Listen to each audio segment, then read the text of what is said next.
know that you think you're the coolest one in town, but to me you'll be much cooler when you're 6 feet off the ground.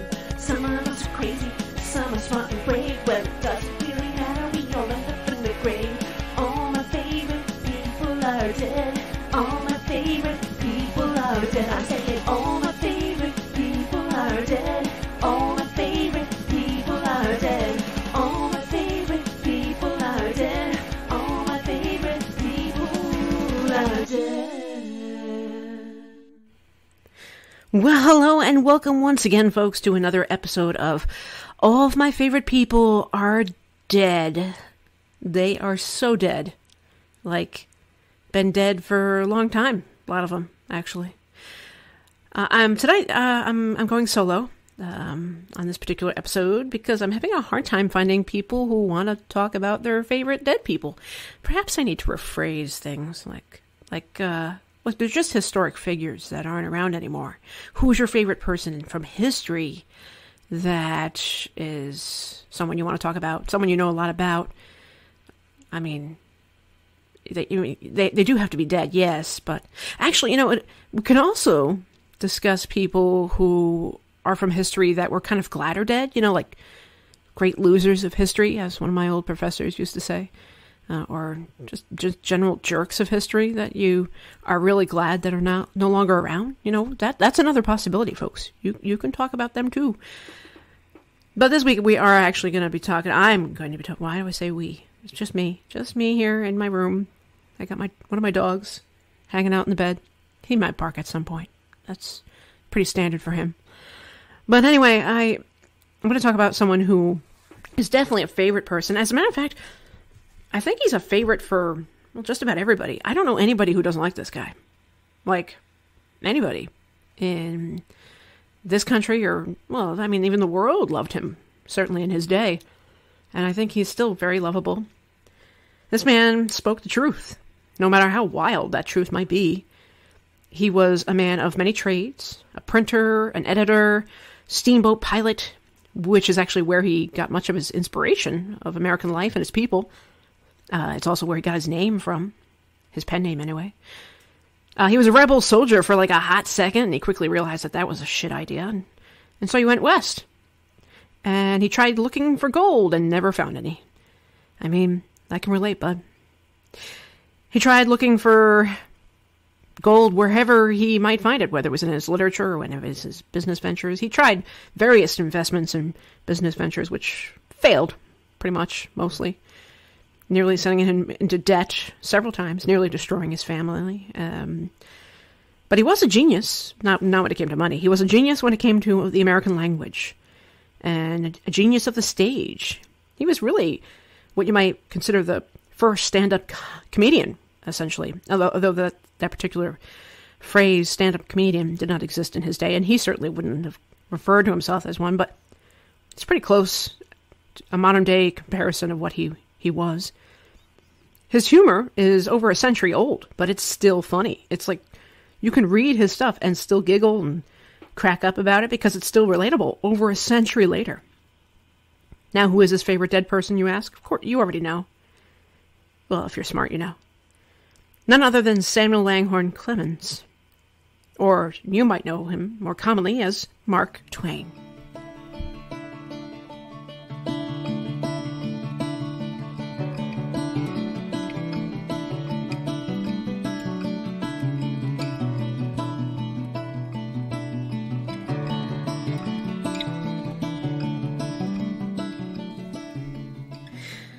Samuel Langhorne Clemens was born on November 30th, 1835, in a tiny town called Florida, Missouri. He was born in a tiny 2-room rented shack. His father, John Marshall Clemens, never laughed and was hard on his sons. His mother was the complete opposite. She loved storytelling, jokes, dancing, and living a happy life. Now, Clemens claimed that he got everything from his mom, including her thick red hair. Now, apparently he was born the year that Halley's Comet could be seen, making its standard 74-year annual appearance. And that's true. Although I guess when I read, they didn't actually see it flying over. They couldn't see it in Florida, Missouri. I don't know how true that is. Now, when he was 4 years old, the family moved to a place called Hannibal, along the Mississippi River. And this is where he recalled that everybody was poor, but didn't know it, and everybody was comfortable, and did know it.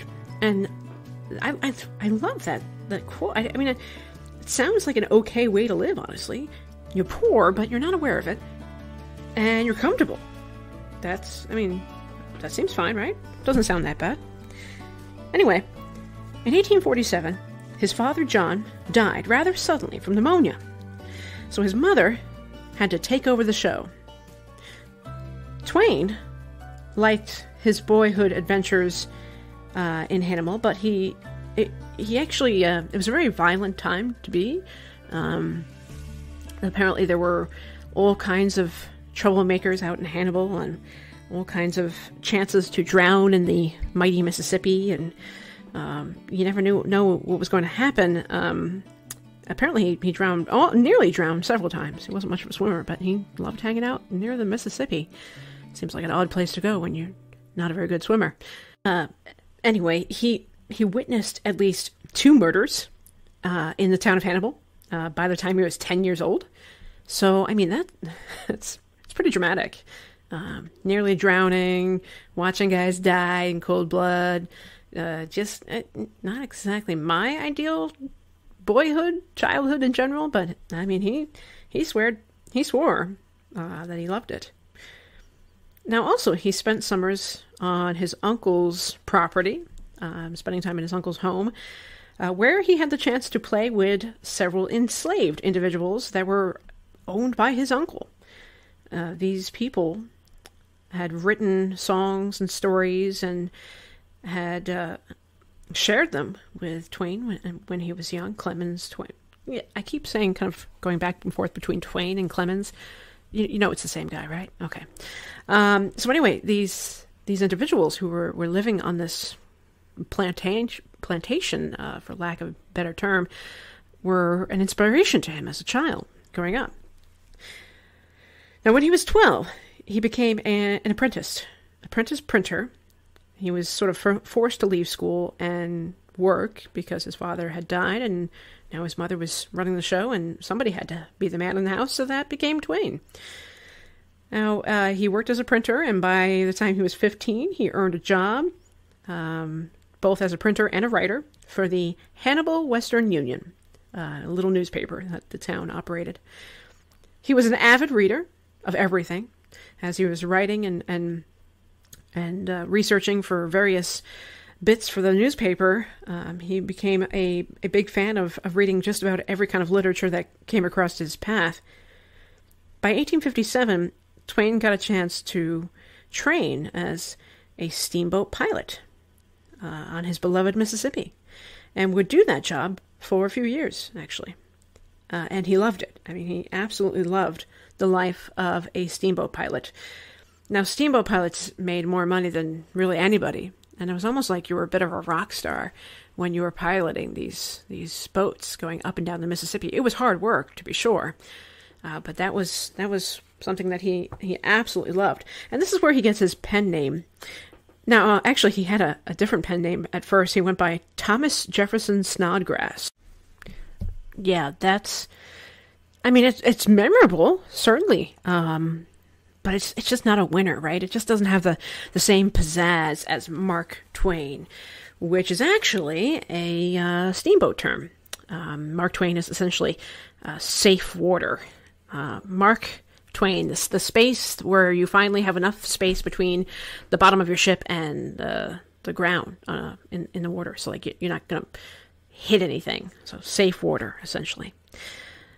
So anyway, he served in this role for a few years as a steamboat captain, raking in the dough, doing well. And at that point, the Civil War began. When the Civil War broke out, he actually temporarily joined, not the Confederate Army, but a militia. But he never fought in an actual battle. And his mother hated the Yankees, but his older brother supported Abraham Lincoln, so It's kind of a split family right there. But then he decided, you know what? I don't want to fight anybody. This is not my war. So he went west, where his brother was heading out to Nevada. His brother was, thanks to his supporting of Lincoln, he became the Secretary of the Nevada Territory. So, not a bad gig. And so Mark Twain followed him. Now, he was a failed prospector, right? He was looking for gold, did not find any, and so he went back to what he had done originally in his humble beginnings. He went back to a local newspaper with tall tales and wild young writers hanging out with him. It was here where his name, Mark Twain, first is used in print in 1863. Now, after this, he moved to San Francisco, where he took on more work in writing for various newspapers. His words were outspoken. He didn't like the mistreatment of Chinese immigrants. He didn't like police brutality. Wait, what century is this? The paper he worked for fired him. And he actually, at this point, almost committed suicide. Like, he legit had the pistol in his hand and was seriously contemplating it. Now, Twain published a piece in 1865 about a leaping frog in a New York newspaper, and this led to his first real literary success. Then after that, the Sacramento Union sent him to Hawaii to write about this magical place that was still so foreign to most American readers. In fact, it wasn't actually called Hawaii, it was called the Sandwich Islands. Now, his reports were loved so much that a friend suggested that he do a tour of the lectures at various theaters. So that's what he did in 1866. His stage presence was so natural and so perfect, with a slow draw, slow stagger, perfect storytelling. You just had to kind of be patient to wait as each word was shared. He could really draw you in if you had to wait. I'm not any good at that. Anyway, his humor was infectious, and he easily filled theaters throughout California and Nevada. He also took on a plum assignment to write about a trip to the Holy Land in Paris and Italy. He pretty much made fun of everything in Italy. Actually, he made fun of the tourist traps that were in the Holy Land, too. Now, in 1868, he went to Elmira, New York. And he fell in love with that town, the area, the Langdon family, especially their daughter, Olivia, who he would work very hard over the next year and a half to try to convince her that they should get married. He also had to convince her wealthy father as well. While he waited for Olivia to finally say yes, he was also waiting for his book on his tour of the Holy Land to be published, which would finally happen in July of 1869. It was entitled The Innocents Abroad. It was published, and it was an immediate hit. He then went to work on a book about his youth, which was entitled Roughing It. And now this is about the time that he came to my neck of the woods, Poughkeepsie, and performed at our old Bardavon Theater, which at the time was actually the Collingwood Opera House. Now, he decided that he was actually going to do a lecture on the Sandwich Islands, aka Hawaii, the same lectures that he had done so well with in California, Nevada. So when he came to Poughkeepsie on December 3rd, 1869, he gave his little lecture on the islands. And I like this particular quote that he had concerning the possibility of cannibalism. And he said, quote, "It used to be popular to call these sandwichers cannibals. They are not cannibals. There was one, however, who opened an office in the back settlement and did good business, eating up a good many nannickers in his time. In other cities, I usually illustrate cannibalism on stage, but being a stranger here, I don't feel at liberty to ask favors, but still, if anyone in the audience would lend me an infant, I will go on with the show. However, It is of no consequence. I know that children have grown scarce lately, well, on account of the neglect with which they are treated since the women's movement began." End quote. I could imagine both a series of laughter and maybe even some concerned, gullible mothers, but you get the idea. Now, when he and Olivia, a.k.a. Livy, got married in 1870, Twain hit the jackpot. Now, his first real taste of wealth came into his life thanks to his father-in-law, Jervis Langdon, who was quite wealthy. He was wealthy because of his coal business, as a matter of fact. Now, through this marriage, Twain learned to love the wealthy and more liberal side of life. He befriended abolitionists, socialists, atheists, and women's rights activists. The Clemens family established themselves in a fine home in Buffalo, which was paid for and furnished by Livy's father. Twain took up a job and a stakeholder in the Buffalo Express newspaper. This is where they had their first child, and only son, Langdon, who sadly died only 19 months later from diphtheria. Diphtheria was a common yet terrible way for anyone to die back in those days. Terrible lung issue, throat issue. It was harsh. Lots of important people would die from diphtheria. Actually, we'll mention some others during the course of this podcast, I'm sure. There was also 3 daughters in the Clemens family: Susie, born in 1872, Clara in 1874, and finally Jean, born in 1880. Clara, the middle child, would actually live the longest. In fact, she was the only one to actually outlive her father. She died in 1962. Now, they didn't stay in Buffalo for much more than a couple of years, and by 1873, they had moved to what Twain had considered to be the most beautiful place in the world, Hartford, Connecticut. Now, they actually built this absolutely fabulous house. If you've ever been there, I mean, you have to go. If you've never been, go. Go to Mark Twain's house in Hartford, Connecticut. It's absolutely amazing. It was designed by Edward Tuckerman Potter in the high Gothic style. And, I mean, it is just breathtaking. It's probably one of my most favorite houses in the United States.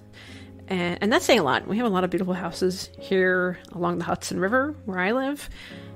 But something about Mark Twain's house is just fabulous. And this home really shows just how odd Twain is, because while he gives this feeling of being a homegrown country boy, Mississippi, kind of almost downright lowlife, he also craves the world of the wealthy. He craves the opulent lifestyle, the beautiful fineries, china, beautiful furniture, stained glass, wallpapers, all of these grand things. And some of the things that he outright makes fun of, like in some of his works, like The Gilded Age, which is a mockery of this entire lifestyle. But he craves it at the same time. So he's really quite a complex figure, because he's 2 different men. He's Samuel Clemens and he's Mark Twain. Samuel Clemens, the wealthy Hartford Yankee, and Mark Twain, the Mississippi riverboat mud dweller. It's just an interesting character, really. Now, to kind of emphasize on his lifestyle of living like the rich and famous, and he is. His books are doing quite well. They summered in Elmira, along with Olivia's sister, on this lovely farm, this place called Quarry Farm. And out there, they had a separate study that was built just for Twain so he can go write. It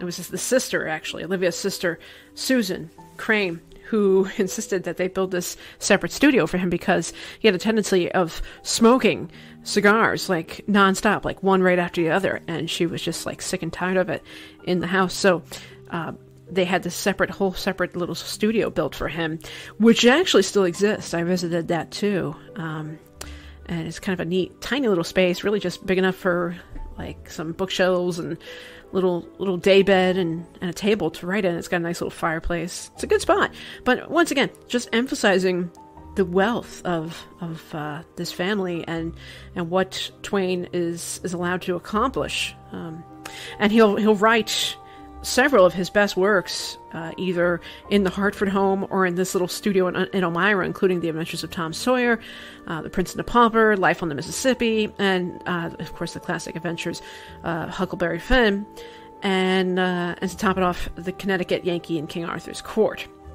So just some of his better works were written in these lovely spaces. In these spaces, the kids would grow and learn. They have a little schoolroom upstairs. The billiard room is where Twain would work, smoke, play his billiards, which he absolutely loved. They had servants. They had cats. Twain was a cat guy. Did you know that? He loved cats.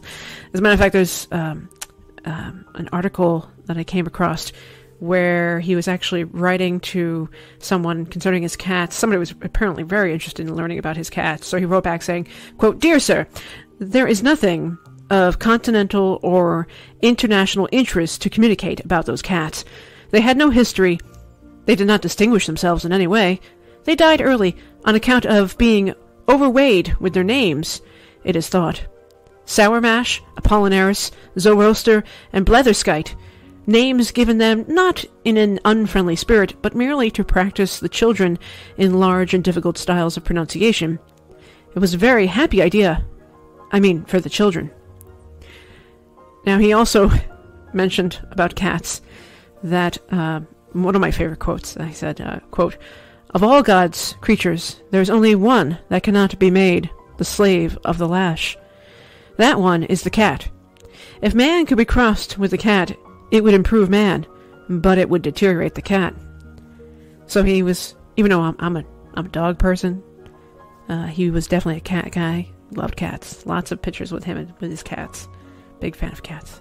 Okay, that was for the cat lovers out there. Anyway, so needless to say, a life full of grand houses, wonderful family, beautiful cats, and so forth. Not too shabby for a guy born in a two-room rented shack along the Mississippi. However, that being said, he did kind of have an issue with finances and business opportunities, shall we say. So Twain was really interested in new technologies, and he decided to try to make himself richer than he already was. I mean, this guy was making tons of money on his books. His books were, I mean, especially books like Tom Sawyer and then The Adventures of Huckleberry Finn, were making a ton of money. But he wanted more. This is a man who had to have more money. He said, a lot of people can believe in God. A lot of people might not believe in God, but there's one thing everybody believes in, and it's money. I'm paraphrasing there, but it was something along those lines. He loved the idea of getting more wealth. So, unfortunately, he was bad at it. He tried making money in the page typesetter machine. He threw in a ton of money in the 1880s and 1890s into this typesetting machine, which had like a bazillion parts to it and kept breaking down. I think he spent something along the lines of like $300,000 in the 1880s, 1890s, which is like millions of dollars today. Like somewhere between $8 and $9 million. That is a lot of money for that time period. He also started a publishing company, the Charles L. Webster Company, and at first they did okay because they were working on the memoirs. They published the memoirs of Ulysses S. Grant. Right? Everybody loved Ulysses S. Grant, general, president, But then they tried making money on a biography on Pope Louis XIII. And Twain was like, every Catholic in the world's going to want this book. But then he realized that the majority of the Catholics were Irish immigrants who weren't the best at reading. And so that was a problem. So he did not sell many copies, like less than a couple hundred, to be exact. So that kind of wore away on the business. Between this and the typesetting machine, Twain was in big financial trouble.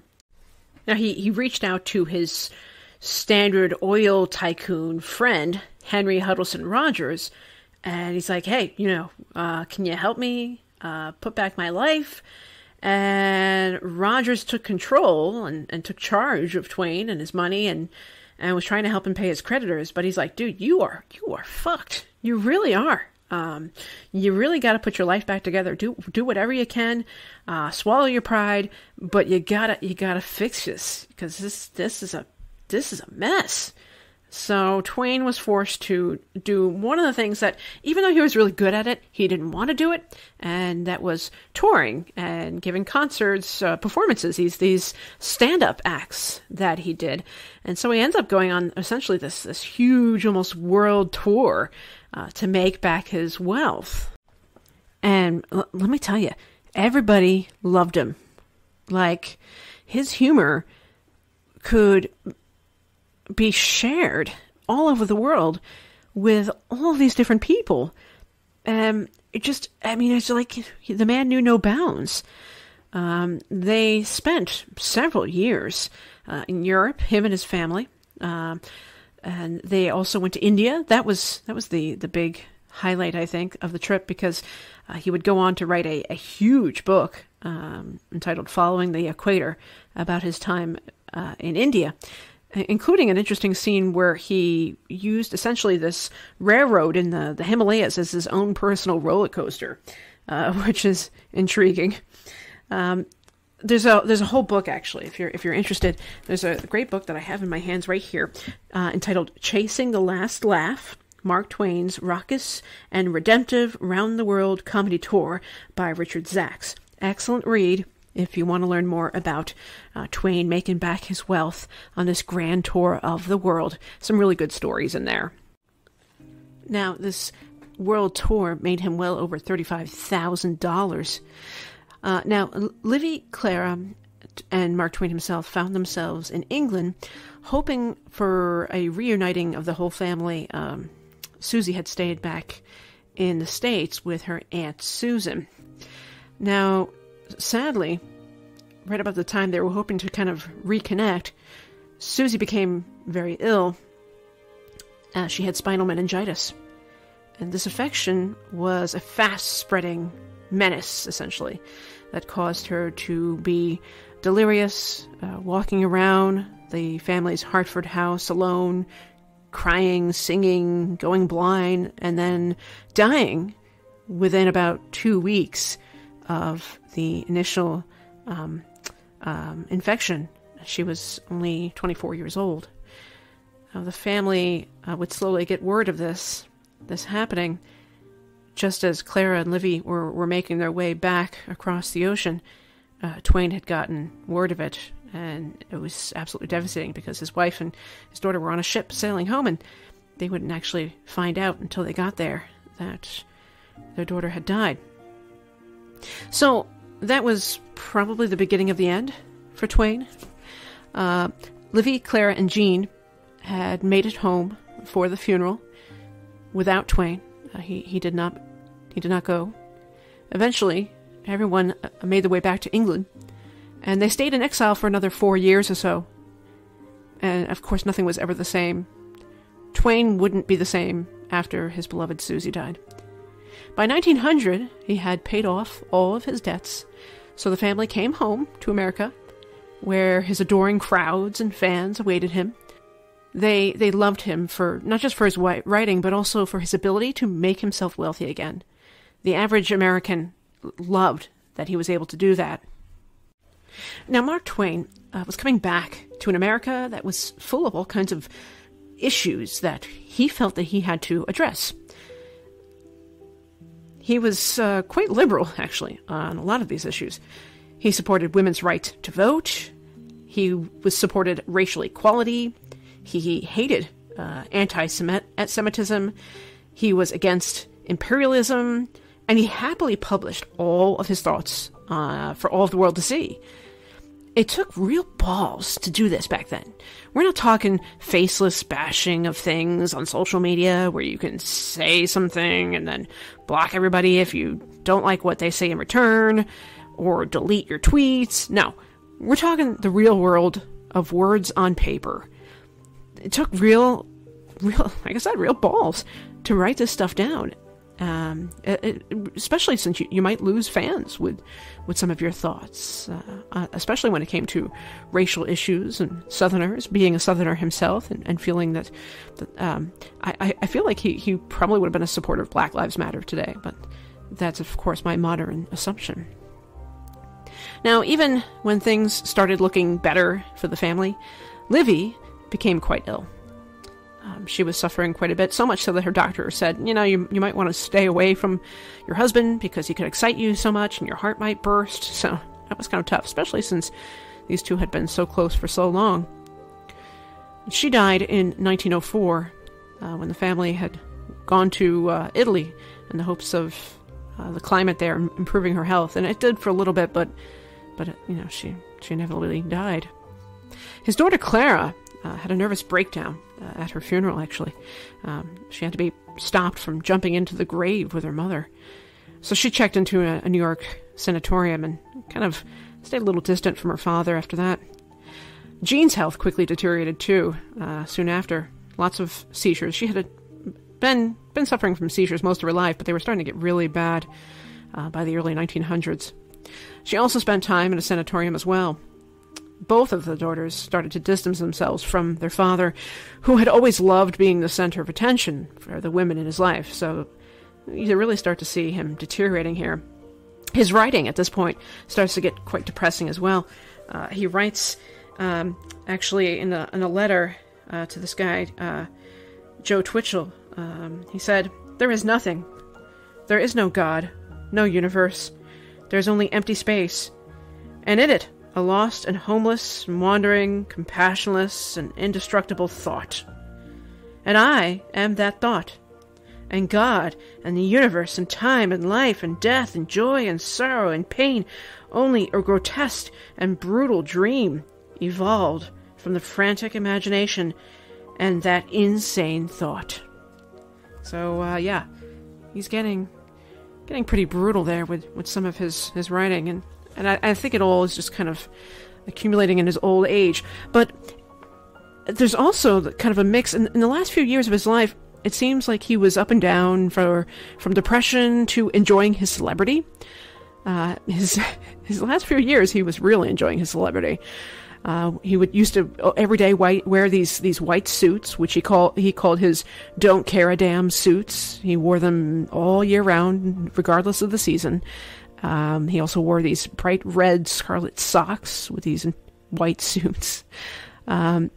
He on Sunday mornings, he used to march up and down Broadway in New York City as the churches were letting out, just to draw a crowd. And of course, he always drew a crowd wherever he went. In 1907, he was offered a honorary Doctor of Letters from Oxford. And this is where one of my favorite quotes of his is. He was offered quite a lot of honorary degrees and such. Not bad for a guy who never actually graduated from any kind of schooling as a kid. He wrote, quote, "It pleased me beyond measure when Yale made me a Master of Arts because I didn't know anything about art. I had another convulsion of pleasure when Yale made me a Doctor of Literature, because I was not competent to doctor anybody's literature but my own, and couldn't even keep my own in a healthy condition without my wife's help. I rejoiced again when Missouri University made me a Doctor of Laws, because it was all clear profit, I not knowing anything about laws except how to evade them and not get caught. And now, at Oxford, I am to be made a Doctor of Letters. All clear profit, because what I don't know about letters would make me a multi-millionaire if I could turn it into cash." So that's what he had to say about his joy of receiving all these degrees. Another quote that I've always liked, he said, quote, "I take the same childlike delight in a new degree that an Indian takes in a fresh scalp, and I take no more pains to conceal my joy than the Indian does." Yeah, probably couldn't fly with a quote like that these days. But anyway, he received several degrees, and he enjoyed every single one of them because he was never formally educated to any extent in his childhood. In 1908, he moved into a new mansion in Redding, Connecticut, where he surrounded himself with young fans who adored him. In December of 1909, his daughter Jean moved back in. The reason was her health was deteriorating as well. She died. She had a seizure and drowned in her bathtub on Christmas Eve morning. That was the final straw for Twain. His health gradually failed him, and he died less than a year later, on April 21st, 1910, at the age of 74. Halley's Comet was flying overhead when he passed. There's a really great photo that I've seen of his funeral, which took place at the Brick Presbyterian Church in New York City. And you can see his body opened, laying in an open casket. And you can just make out this giant blur of people walking past it. Of course, photography moved a little bit slower back in the day, so it's just, you don't see any actual people, just this blur of a crowd going by, because they're all clearly walking by. You can make it out. It's very powerful. It's very moving, because he had such an adoring fan base, and he still does. I mean, hey, I'm doing a podcast about him. I don't know what that really says, but hopefully it means something. If you've never taken the time to read any of Mark Twain's work, you really should. Whether it's Tom Sawyer or Adventures of Huckleberry Finn or The Gilded Age, or whatever it is, you should read something. I can almost guarantee that not only will you learn something about history, but you'll learn something about yourself, and you might even laugh a little bit. So, that's this week's episode, folks. A little bit about Mark Twain, one of our favorite dead people. I hope you enjoyed. Once again, if you have a favorite dead person that you would like to discuss, like I said before, favorite historical person who happens to be dead that you would like to discuss, feel free to email me, favoritedeadpodcast@gmail.com. You can also find me on Twitter, that newfangled thing, at Fave Dead Podcast. That's F-A-V, Dead Podcast. That's on Twitter. Yeah, you can find me there. I think I've made like 7 or 8 tweets. I'll be making more, I promise. I'll be making more episodes too, I promise. Hey, and if you have a favorite dead person from history that you want to discuss, you don't have to be on the podcast if you don't want to. You can always just let me know who that person is. Tell me why. And I can research them. I can look into them. I can talk about them. That's what I do. I research and I talk about dead people. That is my life, people. So yeah, there we have it. Another episode. I hope you enjoyed. And be well.